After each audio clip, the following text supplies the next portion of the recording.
Okay, we will make a start now. So welcome everyone to our A Level AQA Biology session. I know we've not had a session for 2 weeks, but we are resuming now. And in today's lesson, we're going to continue from where we left off in our last lesson, and we're going to be looking at microscopy. Okay, we're going to look at the optical and electron microscopes.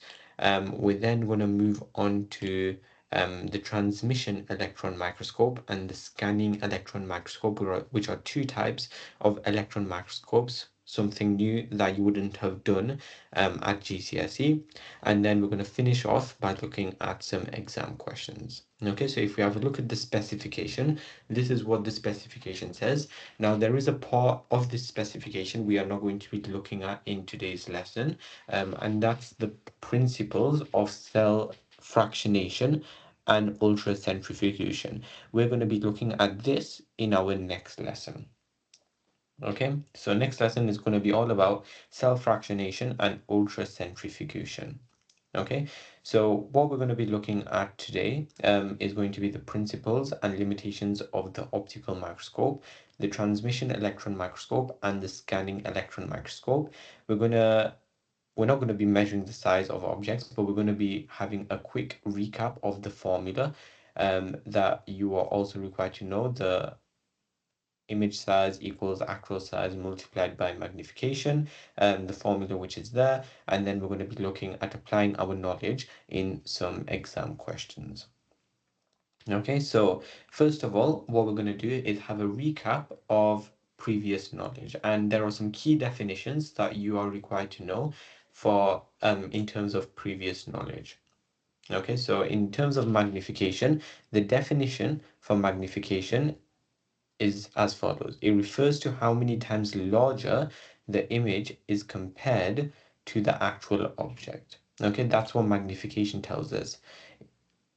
Okay, and normally, in terms of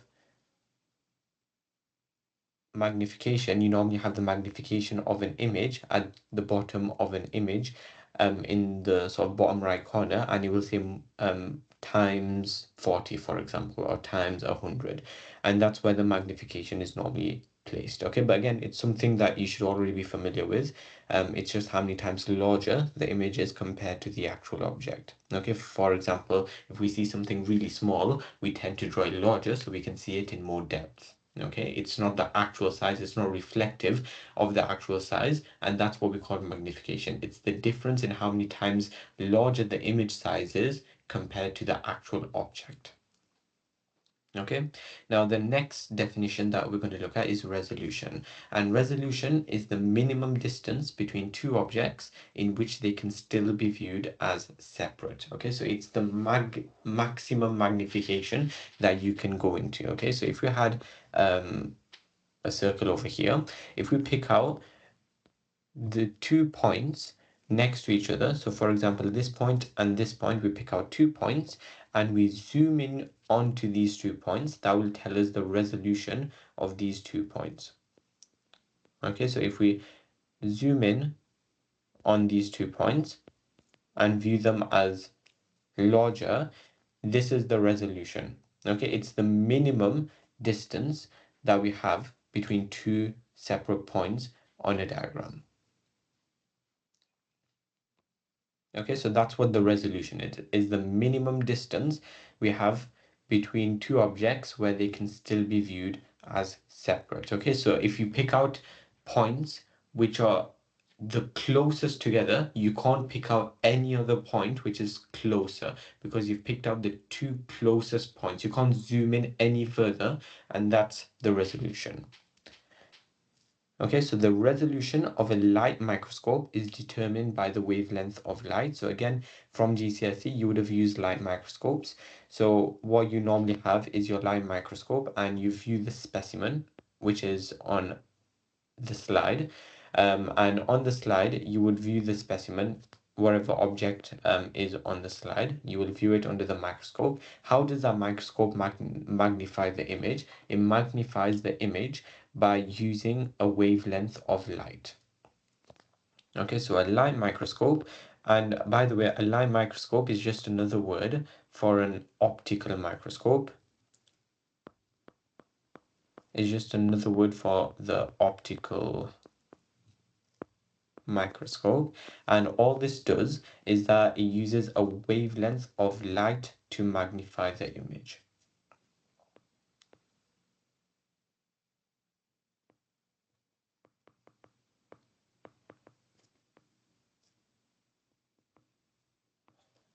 That's all that it does. Okay, so the resolution of the light microscope is determined by the wavelength of light. So that must mean that the resolution of an electron microscope is determined by the wavelength of the beam of electrons. Okay, so an electron microscope is not portable. It's very big machinery that is used, and the reason why is because it's using a wavelength of electrons. It's using a storage of electrons, and that storage of electrons allows it to magnify the objects because electrons have a shorter wavelength than light. So electrons have a shorter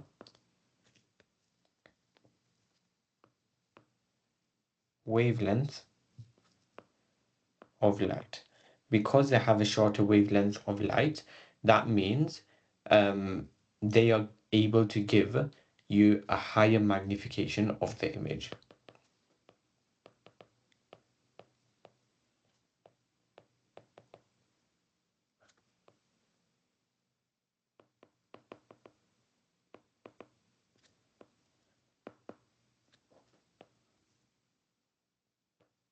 Okay, so key bits of information there, mostly a recap from what you would have already done at GCSE. You need to know the definitions for magnification and resolution, and you need to know that the resolution of a light microscope or the magnification of a light microscope is determined by the wavelength of light, and the resolution of the electron microscope is determined by the wavelength of the beam of electrons. Okay, and electrons have a shorter wavelength. Because they have a shorter wavelength, you're going to get more waves. Sorry. Okay, so you're going to get more waves. Imagine these are the waves. You're going to get more waves of electron microscopes than light microscope. Light microscope waves is going to be more like this. Okay, so this is going to be electron, and this is going to be optical or light. Okay, and as you can see, because electron microscopes have a shorter wavelength, that means more wavelengths can pass through the specimen at that set time. That's why it gives you a higher magnification. Okay, so that was just a recap. If we move on, the formula is also a recap. The formula is the image size is equivalent to the actual size multiplied by the magnification. Okay, so just remember I equals A multiplied by M, or I am. So if you remember remembering this as a triangle, we've got a triangle over here. We're going to have I am like that. Okay, and that's the way that you remember the formula for magnification. Image size equals actual size multiplied by magnification. And normally at A level, this is a very good answered question. However, the parts that people go wrong with is not having the correct units. Okay, so just remember that make sure the image size has the correct units as the actual size, has the same units as the actual size. So just make sure that both of these are in the same units.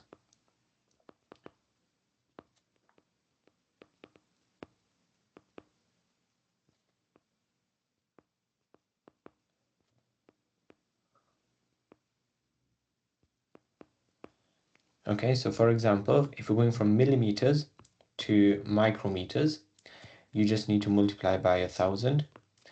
And if you're going from micrometers to nanometers, you also multiply by 8,000. Okay, and if you're going the other way, you just divide by 1,000, divide by 1,000. Okay, these are the millimeters and micrometers are the most commonly used units, but just make sure that your image size is the same as your actual size. It's in the same units as your actual size, or you won't get the correct magnification. And the formula, if you struggle to remember the formula, just remember I am, and then that will get you your formula. You can derive it: I for image, A for actual, M for magnification. Okay, and you can, if you're struggling with the rearranging, you can use this triangle as well to help you. Okay, so again, the basically the only new aspect of this topic is the TEM versus the SEM. Okay, and that's what we're going to be spending time on, and looking at how we can easily sort of learn them. Okay, but first of all, we're going to have a look at the optical versus the electron microscope. A lot of this you would have already seen from GCSE. Optical is just another word for light, so don't get sort of bogged down if I say optical, because at A level we call it an optical microscope. At GCSE we called it a light microscope. So an optical microscope. So first of all, a beam of light is condensed to create this image. Okay, so remember, we know that an optical microscope is a light microscope. It uses with the wavelength of light to magnify images. So optical microscope uses a wavelength of light to magnify images. Okay, so the beam of light is condensed to create the image. It has a poorer resolution as light has a longer wavelength. Okay, so everything relates to the wavelength. Instead of electrons, if we had something which has a higher wavelength than electrons, then that would get us a much higher magnification. Okay, but we're comparing light against electrons, and compared to electrons, light has a longer wavelength. Because it has a longer wavelength, it has a poorer resolution and it has a lower magnification. Okay, so it has a longer wavelength of light.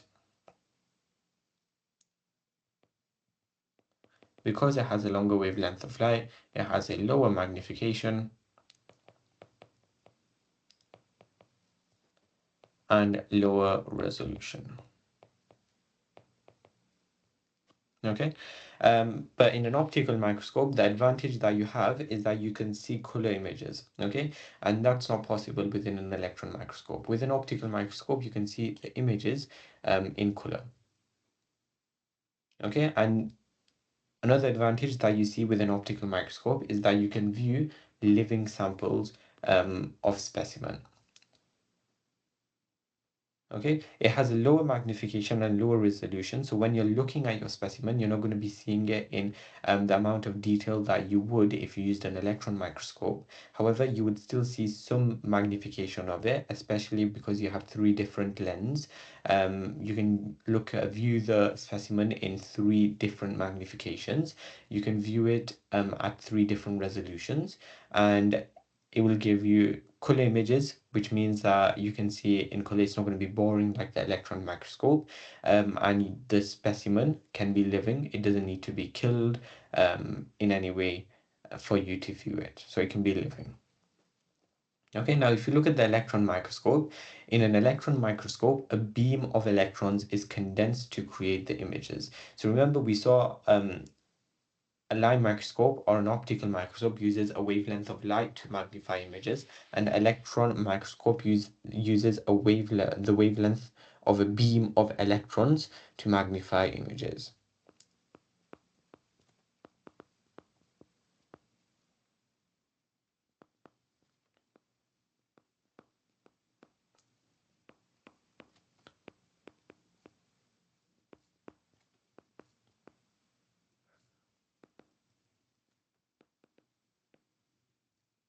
Okay, so a beam of electrons is condensed, and just remember that in both an optical and electron microscope, both the wavelengths that we are inputting into the machine, they are both condensed. So the beam of light, because we're inputting in light, normally with an optical microscope, you have a light at the bottom of the stage, and that light, a mirror at the bottom of the stage. You can turn on a light as well, so the light reflects off the mirror, but normally that light will be condensed so you can view the magnification of the specimen. And same with an electron microscope, we're not using light, we're using electrons, so the beam of electrons is condensed to create the image. And just a bit more detail, electromagnets are used to condense the beam. So over here, in an optical microscope, a mirror is used to condense the light. So you probably see a mirror in an optical microscope if you've used one. A mirror is normally used. Over here, electromagnets are used in order to condense the beam. It has a high resolving power as electrons have a shorter wavelength, which brings it a very big advantage. You can see the specimen in much more detail. It gives you a higher magnification, so again, in more detail. So overall, electron microscopes have a higher magnification and higher resolution. However, you see the images in black and white. Okay, you don't see color images, you can only view them in black and white. However, they're viewed in much more detail. The sample must be in a vacuum, therefore non-living. So we can't see any we have to make sure no artifacts are present within the specimen, and we have to make sure that nothing interferes because we are viewing the specimen in so much detail.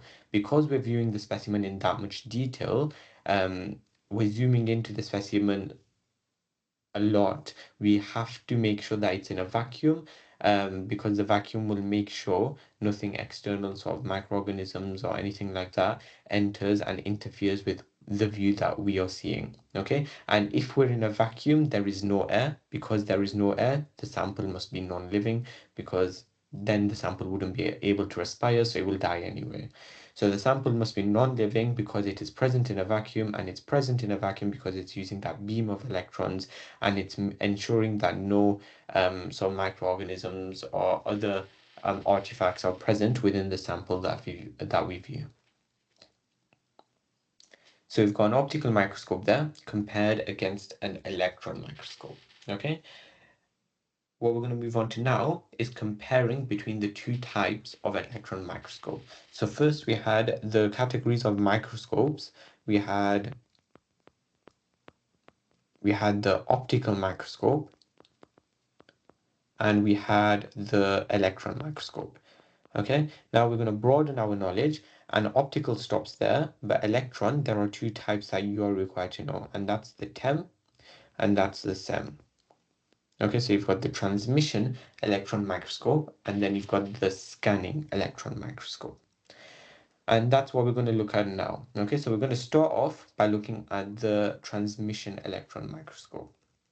So both of these are two types of electron microscopes, and again, they're going to have similarities because they are both electron microscopes. Now, in a transmission electron microscope, the specimen, the thing that you place your whatever you're viewing on, they're very thin. They're very thin and they are placed in a vacuum.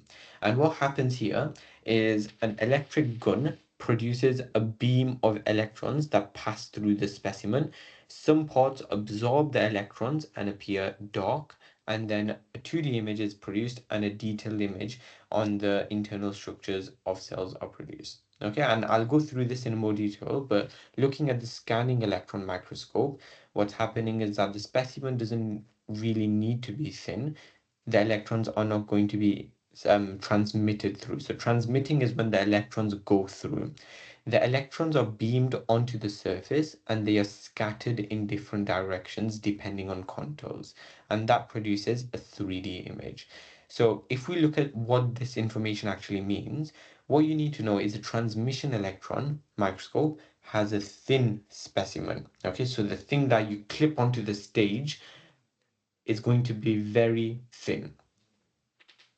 Okay, so the way I remember this, T for transmission, T for thin. Okay, so the specimen is thin. We already know that it's going to be placed in a vacuum. Okay, you don't need to know that it's using an electron gun, but that's how the electrons are basically passed through the specimen. Some parts absorb the electrons and appear dark. So another way of saying absorb, you could say transmitted. Okay, and T for transmitted there.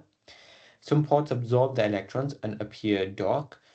A 2D image is produced and detailed image on the internal structures of cells.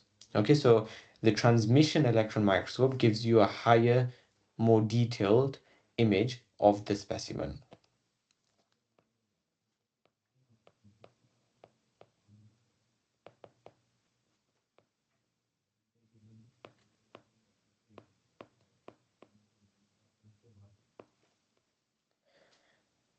Okay, so what I would remember from transmission, you would have TEM. Okay, you would have TEM. You know that the specimen is thin.